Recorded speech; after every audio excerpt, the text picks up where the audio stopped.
Oke.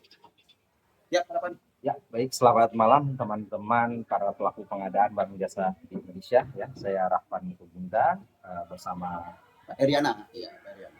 Made Hediana. Ya, kami sekarang lagi ada di Kota Tual, Ya, Langgur. di Kota Tual di Provinsi Maluku. Mas, kita Ya. kebetulan lagi ada di provinsi di bagian timur Indonesia nih. Ada pertanyaan Mas. Pertanyaan gini. Bolehkah PPK dan atau Pokja pemilihan mempersyaratkan di persyaratan teknis bahwa peralatan itu harus milik sendiri? Jadi artinya kalau dia sewa gugur, sewa beli juga gugur. Jadi wajib milik sendiri. Nah itu banyak yang nanya tuh Mas. Ya. Kira-kira gimana? Ya, jadi pertanyaan ini harus kita pahami dulu ya, bahwasanya kalau kita bicara tentang persyaratan alat ini itu masuk kepada persyaratan teknis, jadi bukan persyaratan kualifikasi. Jadi kita harus pahami dulu, teknis ini apa, kualifikasi ini apa, kan begitu Pak Afan ya. Jadi kalau persyaratan teknis itu adalah kemampuan perusahaan atau pelaku usaha yang menawar persyaratan tersebut bisa saja milik sendiri ataupun bukan milik sendiri. Artinya apa? Dia bisa menyewa kalau misalkan dia tidak memiliki peralatan tersebut karena bukan bagian dari kualifikasi. Tapi kalau kualifikasi itu sudah melekat pas, dia harus punya alat sendiri. Nah, itu bedanya. Jadi kalau pertanyaannya apakah bisa milik ini, saya kira sudah melanggar dari ketentuan.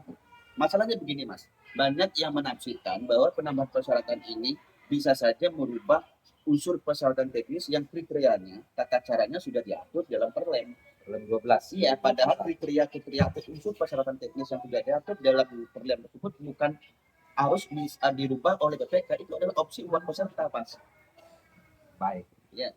Nah, jadi kalau tetap Pokjanya ngotot milik sendiri itu kira-kira gimana? Iya, jadinya apa? Jadi Pokja di sini sebagai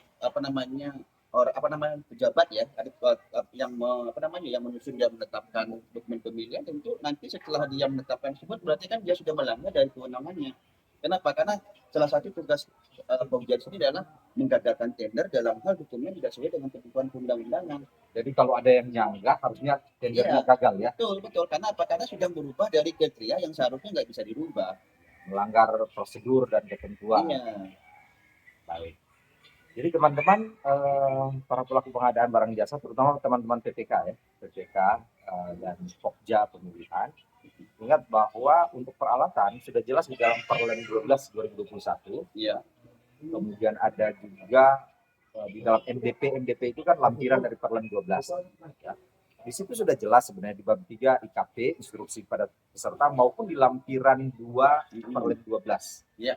tahun 2021. Untuk peralatan itu ada 3 opsi ya.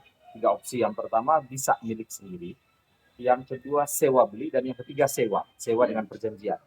Nah ini opsi bagi peserta. Jadi kalau saya peserta menawar, kalau saya punya alat sendiri saya tawarkan alat sendiri gitu ya.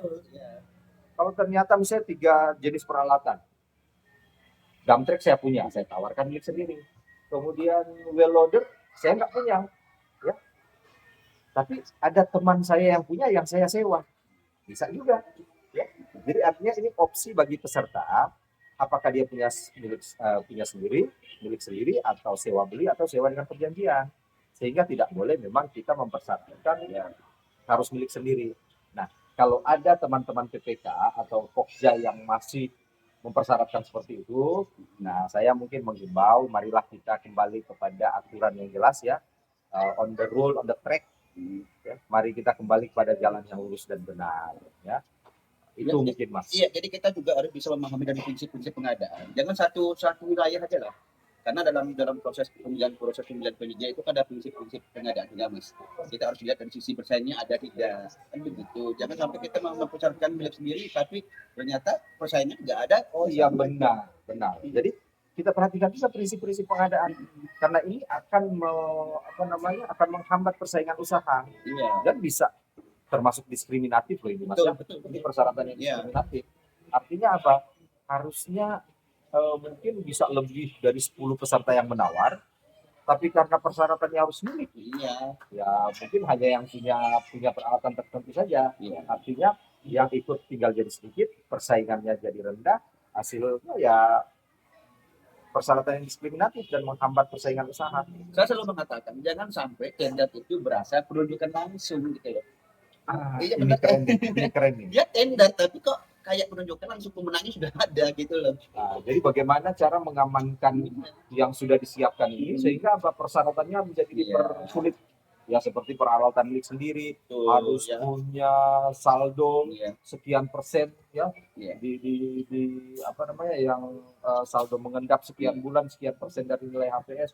Nah ini persyaratan-persyaratan menurut saya yang harus kita tinjau kembali karena yang pertama diskriminatif, kedua ini persyaratan yang justru menghilangkan persaingan usaha yang sehat.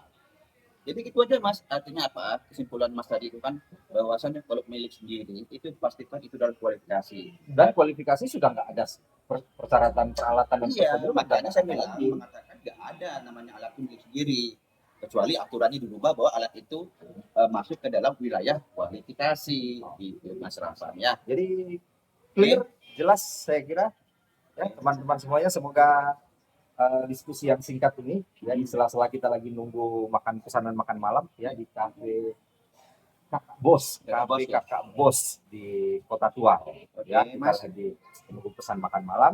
Semoga diskusi pendek ini bisa memberikan pencerahan kepada teman-teman pelaku pengadaan di Indonesia ya.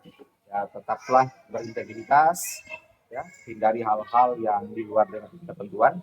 Ya, saya Rafan Poginda, Saya Pak Madi Heriana, salam pengadaan. pengadaan.